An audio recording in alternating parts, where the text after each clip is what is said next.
ہمارے ملک میں ایک ہے کہ ہم نے کبھی ملک کی تناظر میں سوچا نہیں ہے، اس لیے شاید ہم غلطی پہ غلطی کر جاتے ہیں۔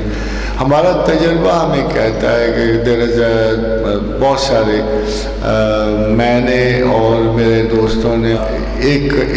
پروپوزیشن کا دفاع کیا۔ ہم وش کر رہے تھے کہ پاکستانیوں کو ایک تیسرا بھی آپشن ملے، جبکہ دو آپشن جو ہیں ہم ان کی کراہتوں کے بارے میں سوچ رہے تھے، اچھائیوں اور برائیوں کے اس تناظر میں اب آپ کے پاس ایک تیسرا بھی شاید آپشن آئے گا،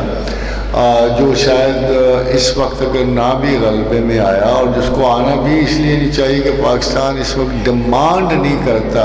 کہ ہم اتنے بڑے بحران میں پڑے ہوئے ہیں کہ ہمیں بہت بڑے انتظامی صلاحیتوں کے لوگ چاہیے، اچھے یا برے جو بھی ہیں، کہ کچھ عرصہ you cannot expect any lesser informed person or lesser efficient person کہ وہ آئندہ آنے والے بحرانوں کو سمیٹ سکتا ہے۔ ایک بات کا میں آپ کو یقین سے کہتا ہوں کہ جو پلان بنی ہوئی تھی کہ 2012 میں پاکستان کے حصے بکھرے ہو جائیں گے، اس کے ثبوت ہمارے پاس موجود ہیں کہ اگر یہ ڈائی ہارڈ جو ریلیجنسٹ ہیں یہ مردان تک آ گئے تھے، اور وہی پرانی باتیں اور پرانی اسکیمیں کہ سرحد کو توڑ لو، کراچی میں یہ کر دو، بلوچستان یہ کر دو، اور اس کے بعد پنجاب کو تنہا کر دو، پھر رف وقت کے ساتھ ساتھ پنجاب کو بھی ختم کر لو، تو اسکیم تو بہت بڑی تھی، انٹرنیشنل تھی، اور وہ سارے گرد جو ہیں اس لاش پر نظر جمائے بیٹھے تھے، مگر پروردگار عالم کے اپنے ڈیزائن ہوتے ہیں۔ اس نے پاکستان کے دفاع کے لیے ایک ایسے فوجی کو چن لیا جس کی تحمل مزاجی نے اور غور و فکر نے بہت بڑا ایک المیہ جو ہے وہ ڈال دیا، اور پاکستان کو بنیادی جو ڈیزائن تھا اس کو تقسیم کرنے کا وہ کامیاب نہیں ہو سکا۔ پھر میرا خیال کہتا ہے کہ آئندہ آنے والوں میں وہ اسکیم ابتدائی طور پہ بالکل ختم ہوگی، آپ کو شاید نئی وہ تیار بھی کریں گے،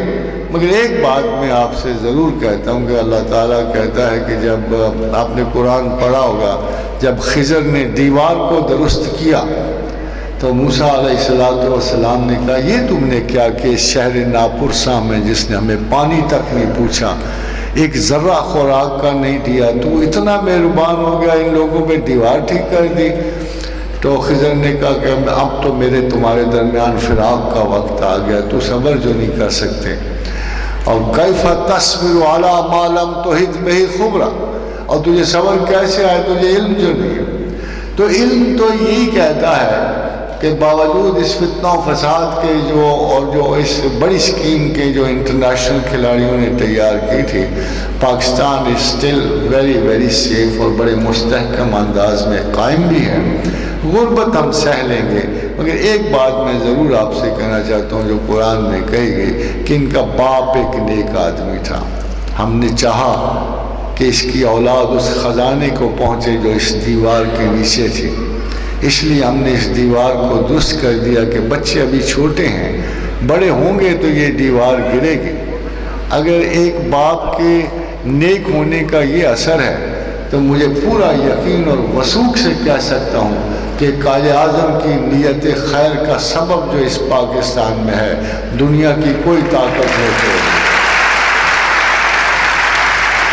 دنیا کی کوئی طاقت اسے توڑ نہیں سکتی، اور اللہ کے فضل سے خدا کا کرم ہم پہ جاری رہے گا،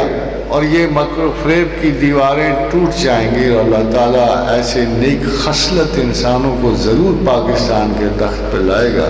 کہ جو بالآخر اسے منزل سے ہم کنار کریں گے۔ اور ایک چلتے چلتے ایک بات آپ اور سن لیجئے کہ زمانہ آخر کے بارے میں وہ بہت قریب ہے، اتنا قریب جیسے آپ کا ہمسائے کا دروازہ ہوتا، کہ فرمایا کہ زمانہ بخاری نے نقل کیا حضور گرامی مرتبہ سے کہ زمانہ آخر میں مسلمانوں کے گروہ کا سردار ایک نیک مسلمان ہو۔ آپ یقین جانیے کہ دیکھیے تمام کرائسس کا حل صرف ایک لفظ میں ہے، ایک لفظ میں، کہ زمانہ آخر میں مسلمانوں کے گروہ کا سردار ایک نیک مسلمان ہو۔ جب پاکستان میں صرف ایک نیک مسلمان آ گیا تو باقی دنیا کی چھٹی ہو جائے گی انشاءاللہ۔